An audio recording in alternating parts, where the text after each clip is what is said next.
Informal digital learning of English and L2 willingness to communicate, roles of emotions, gender, and educational stage. Willingness to communicate in L2 has been widely defined as a readiness to enter into discourse at a particular time, with a specific person or persons, using an L2. With the technological developments, it has been observed that contemporary EFL learners are increasingly engaged in informal digital learning of English, IDLE, the autonomous English activities in out-of-class digital contexts, where students are engaged independently without being evaluated by a language teacher. Concurrently, researchers have found that emotions play an important role in willingness to communicate in L2 and IDLE.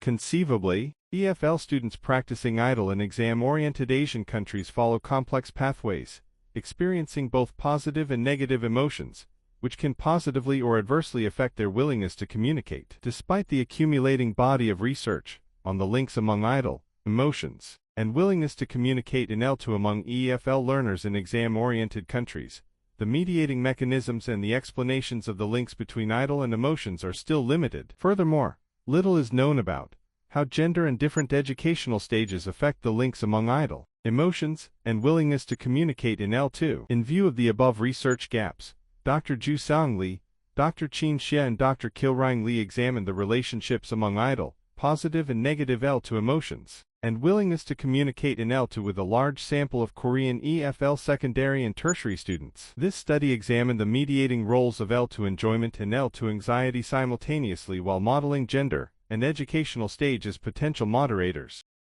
5 hypotheses were examined. 1.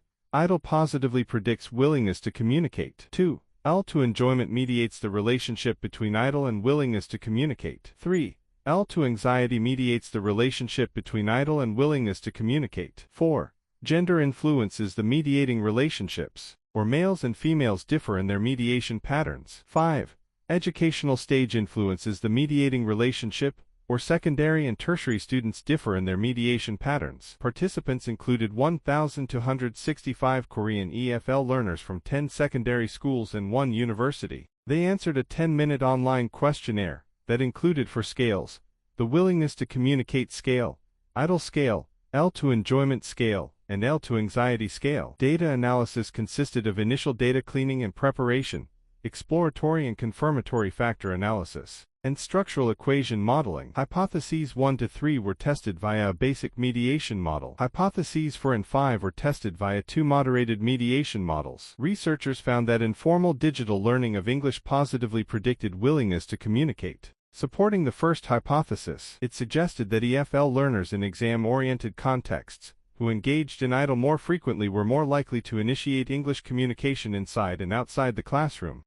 In addition, L2 anxiety and L2 enjoyment partially mediated the relationship between informal digital learning and willingness to communicate. EFL learners who practiced IDLE more frequently tended to feel a greater sense of enjoyment and less anxiety about English communications. More intriguingly, L2 enjoyment played a more significant and direct role than L2 anxiety in enhancing participants' willingness to communicate. It implied that positive emotion played a more significant role than negative emotion in enhancing EFL learners' willingness to communicate. Regarding gender, the study found that it moderates the mediation pattern between IDLE and willingness to communicate, but only via the path from IDLE to L2 anxiety, partially supporting the fourth hypothesis. 2 insights were driven by this finding. First, researchers found that IDLE affected females more than males in terms of reducing their L2 anxiety. Interestingly, gender did not moderate any paths between the 2 emotional factors and willingness to communicate, suggesting that men and women were similar in how their emotions affect their willingness to communicate. Lastly, this study found that L2 emotions played a similar mediation role for secondary and tertiary students, which did not support the 5th hypothesis. In light of the findings, researchers suggested that EFL teachers pay more attention to emotions and their impact on students' L2 willingness to communicate through fostering positive emotions in their class and reducing anxieties.